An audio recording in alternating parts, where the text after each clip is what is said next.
नमस्कार, मैं हूं सुनील बोबी और आप इस समय देख रहे हैं अपना खास कार्यक्रम बिहार समाचार, जहां बातें करते हैं बिहार की और खबरें होती है बिहार की। और बिहार की खबरों के साथ साथ बात करते हैं देश दुनिया में क्या हो रहा है। तो कैमरे के पीछे हैं मिस्टर साहिल राज और मैं आपके साथ हूं सुनील बोबी। तो आइए खबरों की सिलसिला शुरू करते हैं। बिहार की पहली बड़ी खबर हम आपको बता दें कि पंचायत चुनाव के बाद अब नगर निकाय चुनाव की तैयारी पूरी की जा रही है। अनुमान बताया जा रहा है कि दशहरा और दीपावली के बीच में हो सकते हैं नगर पंचायत चुनाव। बीते दिन हमने आपको बताया था कि किस कलर के बैलेट पेपर होंगे नगर निकाय चुनाव के लिए, और आज ये अपडेट आपको दे रहा हूं कि दशहरा और दीपावली के बीच में नगर निकाय का चुनाव हो सकता है। दो चरणों में चुनाव होने की संभावना है। वो चरण बताया जा रहा है कि 10 और 20 अक्टूबर को संभावित बताया जा रहा है, यानी 10 और 20 तारीख को चुनाव कराना संभावित बताया जा रहा है। प्रदेश में नगर निकाय चुनाव 2 चरणों में दशहरा व दीपावली के बीच होंगे। संभव है कि राज्य में नगरपालिका चुनाव 10 और 20 अक्टूबर को 2 चरणों में होगा। इसकी तैयारी अंतिम चरण में है। संभावना है कि अक्टूबर में दशहरा के बाद और दीपावली के पहले 2 चरणों में नगरपालिका चुनाव संपन्न हो जाएगा। राज्य निर्वाचन आयोग ने सभी जिलों को निर्देश दिया है कि पहले चरण के मतदान के लिए 8 अक्टूबर तक बैलेट यूनिट में मतपत्र लगाकर तैयार कर ले। साथ ही दूसरे चरण में उपयोग आने वाले ईवीएम में 18 अक्टूबर तक बैलेट यूनिट मतपत्र के साथ तैयार करने को कहा गया है। और इधर गुंडा बैंक 1.5 करोड़ नगद जब्त, हवाला से लेन देन के भी सबूत मिले हैं। तीसरे दिन भी आयकर की छापेमारी। आपको बता दें कि गुंडा बैंक संचालकों के भागलपुर, सुल्तानगंज समेत अन्य स्थानों पर आयकर की छापेमारी तीसरे में जारी रही है। इस दौरान पूर्व डिप्टी मेयर राजेश कुमार वर्मा के घर में आयकर को हवाला कारोबार से जुड़े कई अहम दस्तावेज मिले हैं। इसमें कई करोड़ रुपए के लेन देन की बातें सामने आ रही है। और इधर बिहार पुलिस में अब नहीं होगा ऐच्छिक तबादला। बड़ी खबर निकलकर सामने आ रही है कि बिहार पुलिस में अब नहीं होगा ऐच्छिक तबादला। राज्य में पुलिस कर्मियों के स्थानांतरण की नई नीति लागू। जिलों में 5 व रेंज में 8 वर्ष का कार्यकाल। जिला व रेंज टर्म पूरा होने के आधार पर तबादले में नहीं मांगे जाएंगे ऐच्छिक विकल्प। सिपाही से इंस्पेक्टर तक के तबादले की तय हुई नीति। डीजीपी ने जारी किया आदेश। आपको बताते चले कि जेएस गंगवार एडीजे मुख्यालय पुलिसकर्मियों के तबादले को लेकर डीजीपी ने आदेश जारी कर दिया है। नई तबादला नीति तत्काल प्रभाव से लागू होगी। सेवानिवृत्ति की निकटता को छोड़कर गृह जिला नहीं। आपको बताते चले कि डीजीपी द्वारा जारी तबादला नीति में स्पष्ट किया गया है कि सेवानिवृत्ति का समय निकट होने की स्थिति को छोड़कर पुलिसकर्मियों का तबादला गृह जिले में नहीं होगा। वहीं जिला व रेंज में एक बार तैनाती होने के बाद कार्यकाल चाहे कितना भी छोटा क्यों न हो, दोबारा वहां पोस्टिंग नहीं होगी। आपको बता दें आगे कि विधानसभा के 17वें अध्यक्ष बने अवध बिहारी चौधरी। राजद के वरिष्ठ विधायक अवध बिहारी चौधरी विधानसभा के निर्विरोध अध्यक्ष बने। शुक्रवार को सदन से सभी विधायकों ने उन्हें सर्वसम्मति से स्पीकर चुना। विधानसभा के उपाध्यक्ष महेश्वर हजारी ने सदन में इसकी विधिवत घोषणा की। और इधर हम आपको बताते चले कि मुफ्त वादे की सुनवाई नई पीठ करेगी। मुख्य न्यायाधीश की अध्यक्षता वाली पीठ ने 3 न्यायाधीशों की पीठ को भेजा है मामला। बता दें कि सुप्रीम कोर्ट में राजनीतिक पार्टियों के मुफ्त वादों के मामले की सुनवाई अब 3 जजों की पीठ करेगी। नई पीठ में अगले मुख्य न्यायाधीश यू ललित शामिल होंगे। कोर्ट ने कहा है कि सियासी दलों की मान्यता रद्द करने की मांग वाली याचिका पर विस्तार से सुनवाई जरूरी है। और इधर डिप्टी स्पीकर महेश्वर हजारी और भाजपा के विधायकों में जमकर नोकझोंक। स्पीकर मंत्री के हस्तक्षेप से शांत हुआ मामला। आपको बताते चले कि विधानसभा में बीते दिन उस समय स्थिति बेहद तनावपूर्ण हो गई जब विधानसभा उपाध्यक्ष महेश्वर हजारी से भाजपा विधायक बुरी तरह उलझ गए। उनके बीच खूब नोकझोंक हुई। हालांकि विधानसभा अध्यक्ष अवध बिहारी चौधरी और संसदीय कार्य मंत्री विजय कुमार चौधरी के हस्तक्षेप के बाद मामला शांत हुआ। विधानसभा अध्यक्ष को बधाई देने के क्रम में सदन में अपने संबोधन में श्री हजारी ने आरोप लगाया कि पिछले दिनों यहां लोकतंत्र की हत्या करने की कोशिश की गई। चुनी गई लोकप्रिय सरकार को अस्थिर करने की कोशिश की गई। हालांकि उन्होंने इस संदर्भ में किसी का नाम नहीं लिया, लेकिन उनके इस आरोप के बाद भाजपा विधायक एकदम से भड़क गए।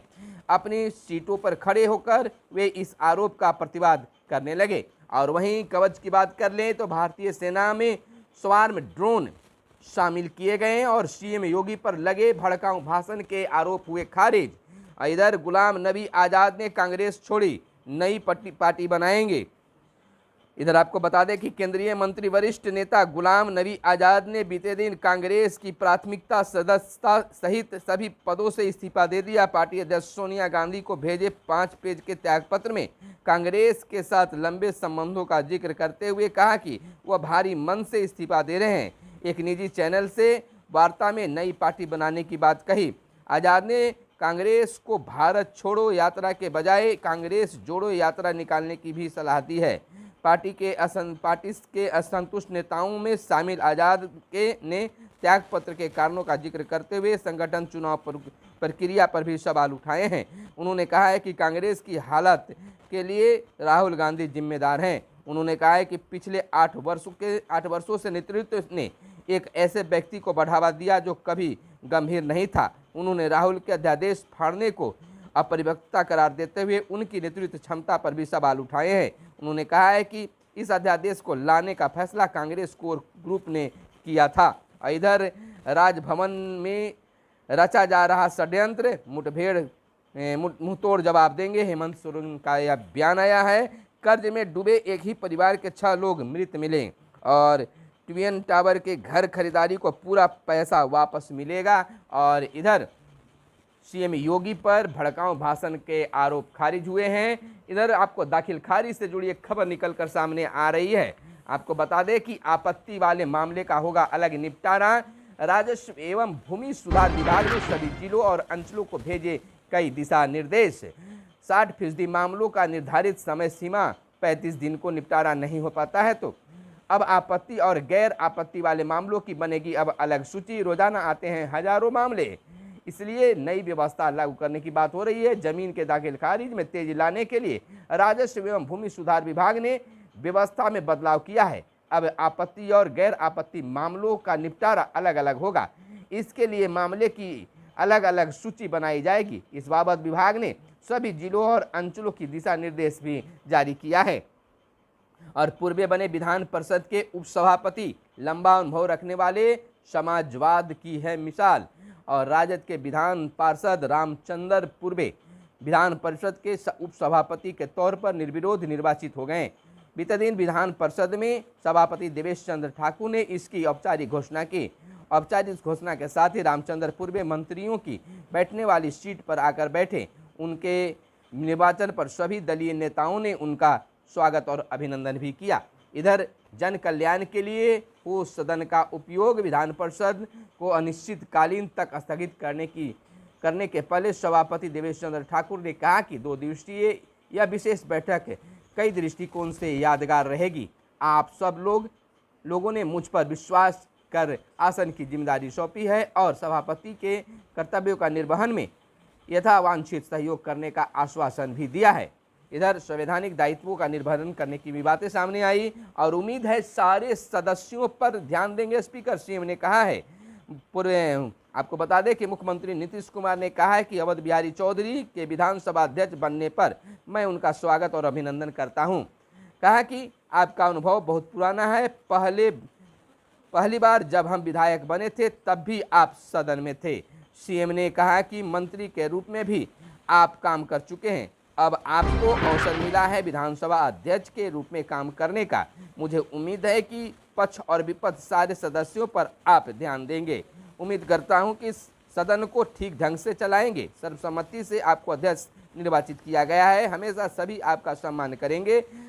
सब लोग मिलकर बिहार और सदन के हित में काम करेंगे। इधर विधानसभा के 17वें व राजद से दूसरे अध्यक्ष बने चौधरी। और इधर बताते चले आपको कि नीतीश कुमार में विराट दुर्दशा और श्री कृष्ण श्री जैसी प्रशासनिक क्षमता है। बोले विधानसभा अध्यक्ष। आम लोगों के दुख दर्द का आईना बनेगा यह सदन। इधर तेजस्वी यादव का भी बयान आया है कि नीतीश सरकार में हर धर्म के प्रति समभाव है। श्री चौधरी के नेतृत्व में सदन गरीब जनता की आवाज बनेगा। उच्च संसदीय परंपरा का निर्वहन करने वाले बेदाग छवि वाले व्यक्ति हैं। इधर आपको बता दें कि खान विभाग को मिले 91 खान इंस्पेक्टर और दिवंगत नेताओं को विधानसभा में किया गया याद। और पर शर्मा और पर्यटकीय सुविधाएं विकसित हो। उप मुख्यमंत्री की कुर्सी पर बैठी राबड़ी सम्राट चौधरी का कहना है। इन्होंने कहा है कि विधान परिषद में विपक्ष के नेता सम्राट चौधरी ने कहा है कि 25 अगस्त को परिसर स्थित उप मुख्यमंत्री के कक्ष में उप मुख्यमंत्री की कुर्सी पर तेजस्वी यादव की जगह पूर्व मुख्यमंत्री राबड़ी देवी आसीन हुई थी। आरोप लगाया कि इस घटना से लोकतंत्र का उपहास हुआ है और मर्यादा भी शर्मसार हुई है। नीट का रिजल्ट सितंबर से पहले सप्ताह में आएगा और बिहार ने रोका भाजपा का अश्वमेघ घोड़ा। नीतीश पीएम बनते हैं तो कोई गुरेज नहीं, अनजान का कहना है। लोकतंत्र बचाने के लिए एकजुट होने की जरूरत है और भाजपा वॉशिंग मशीन धुल जाते हैं सारे दाग। ललन सिंह ने बड़ा बयान दिया है और अगले माह अमित शाह के सीमांचल में सभा और कैमूर में सौर और पनबिजली का एक साथ होगा उत्पादन। परियोजना ऊर्जा विभाग ने SJVS और CMD का पत्र लिखकर कैमूर में पंप स्टोरेज परियोजनाओं की संभावना तलाशने को अनुरोध किया है और बेटे को कभी भी CM बनवा सकते हैं। लालू सुशील मोदी का बड़ा बयान है। तो बिहार में इस तरह से राजनीतिक उठापटक जारी है। अब देखना यह है कि महागठबंधन सरकार क्या क्या नई चीज लाती है, नौकरियां कितना दे पाती है और भाजपा जो सत्ता पक्ष में कभी थी और आज विपक्ष में है और चिल्ला रही है, क्या इनकी चिल्लाहट कहां तक जाती है और सत्ता पक्ष उनकी चिल्लाहट पर कैसा रिएक्ट करता है, यह देखने वाली बात है। फिलहाल युवाओं की संभावनाएं जो हैं, अपेक्षा जो है सरकार से बनी हुई है, कर्मचारियों की अपेक्षा जो है सरकार पर बनी हुई है कि हमें अच्छा एक मौका मिलने जा रहा है। तो फिर मिलते हैं अगले वीडियो में, तत्काल इजाज़त दीजिए। धन्यवाद। जय हिंद, जय भारत, वंदे मातरम।